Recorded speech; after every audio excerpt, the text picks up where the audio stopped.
Welcome to the G.L.O.E podcast, where we talk all things God, life, the ups and downs, organization, because chaos is not cute, and entrepreneurship, aka chasing those dreams. Here, we glow boldly and live purposefully. I'm your host, Angel, and around here, we keep it real, mixing faith, strategy, and a few laughs along the way. Whether you're trying to get your business together, organize your life, or just need a little motivation, you're in the right place. If you've been hanging around for a while, welcome back, and I hope you bought a friend. If you're new here, welcome. Get comfy and stay a while. Today, we are talking about generational curses and why it's hard being the one to break them. And y'all, I know that this episode is a touchy subject and that it may step on some toes, but hey, we're going to talk about it because I was given the idea for it and I thought that it was a great episode idea, and here we are. So let's get into it. Generational curses is a subject that just needs to be more than a t-shirt or a meme. There needs to be action behind it. I know over the past few years there have been a lot of t-shirts, posts, all kind of things going around saying that, I'm a generational curse breaker, breaking generational curses. And that's great, but you actually have to have action behind it.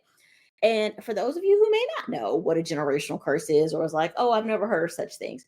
Generational curses are negative patterns or behaviors that are passed down through generations. People look at them differently. Some look at them as paying for the sins or choices of generations before them. Some look at it as learned behavior, environmental factors, or psychological behaviors. Examples of those could be like the silent treatment when someone's angry, or if they feel like you've disappointed them. The bitterness, the pride, the avoidance, sweeping things under the rug, the behaviors that we don't always call out because we're told that's just how so and so is, or that if you try to call it out, somebody like grabs your arm and like, no, don't say anything, you don't want to stir up any drama. Those type of behaviors, those are generational curses.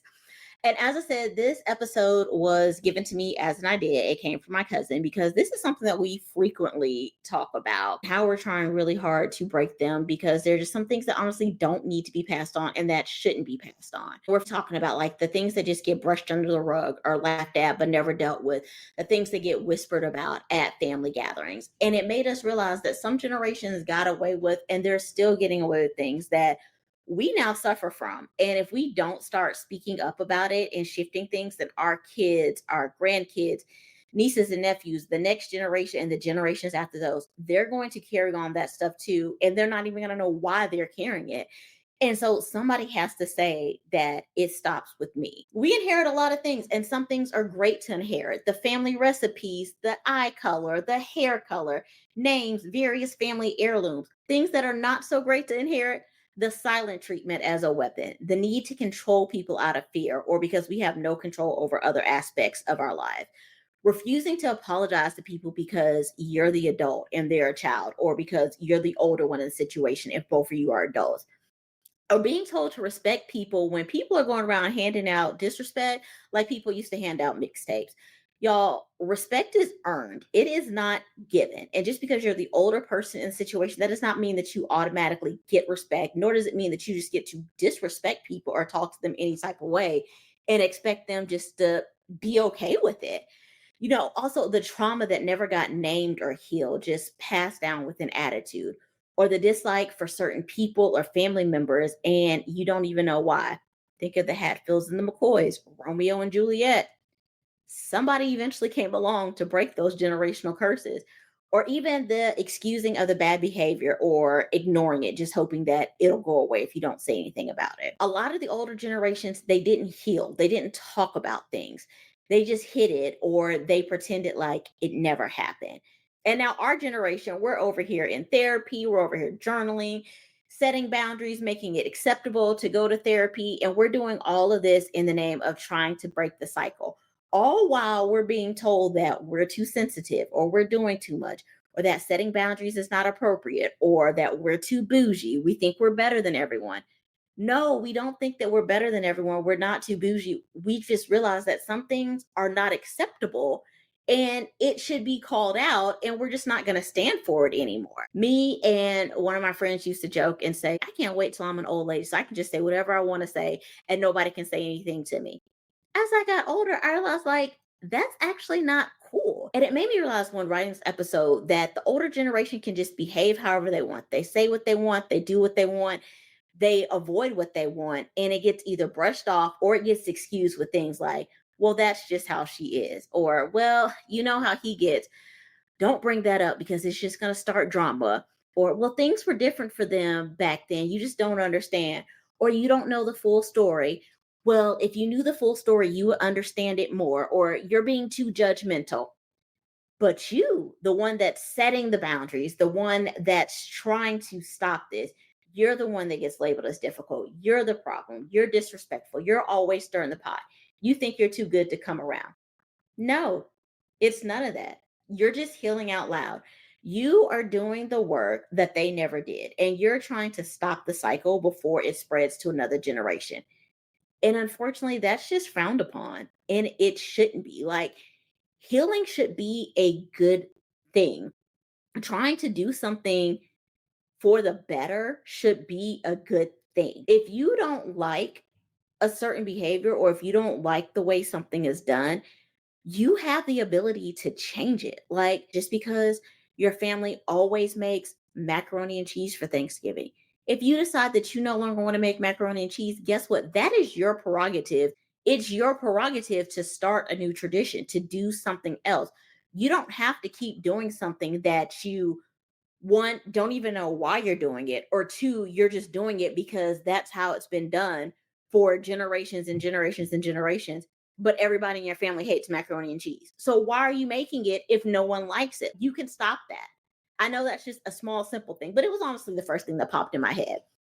Setting boundaries, protecting your peace, and doing things differently, that doesn't make you a troublemaker. It makes you a cycle breaker. It makes you starting your own traditions and doing things the way that you want to do them, the way that works for you and for your family.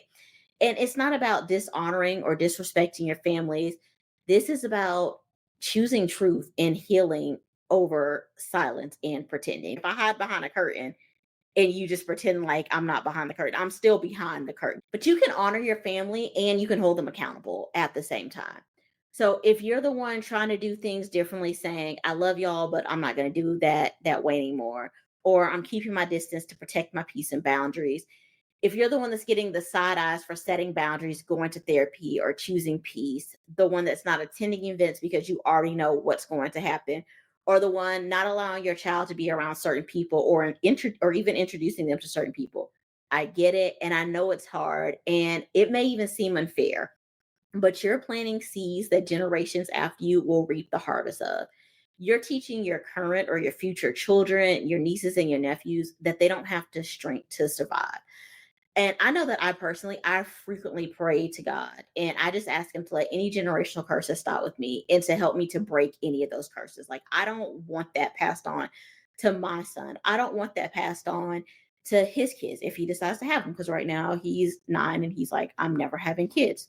Cool, fine by me. But should he so decide to, when he gets older, I don't want that passed on to them.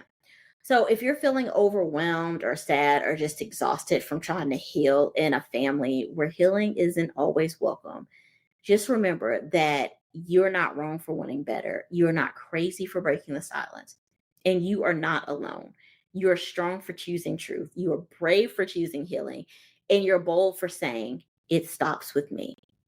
Until next time, keep glowing boldly and living purposefully. Before we wrap up today's episode, I want to share something really special. In December of last year, we started attending a new church, and the kids' ministry has been so wonderful. My son really loves going to it. He loves going to this one more than any of the other churches that we've been to. Each week, they have the kids do a memory verse. Actually, our first Sunday there, my son got the prize for doing his memory verse.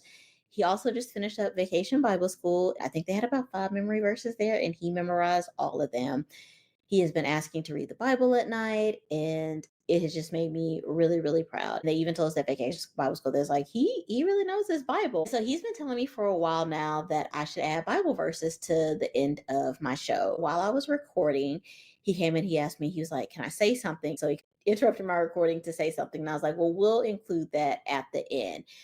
He was like, have you started doing the Bible verses yet?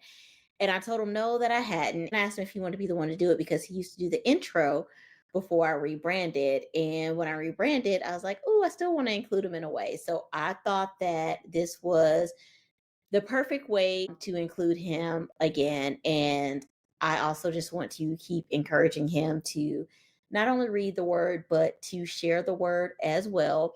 So I am trying something new on the end of my episodes. Um, our newest little segment is going to be a Bible verse from my son. So here he goes, and I hope you enjoy it. Pauses 1:24 and 25. Because I had called he whose I stretched out my hands, and no man regard, but ye have set out none of my causes and Counsel. counsel, and would none of my reproof. That's it for today's episode of the G.L.O.E podcast. Thanks for tuning in. I hope you're walking away with something that fuels your journey. And remember, glow boldly, live purposefully, and I'll talk to you next time.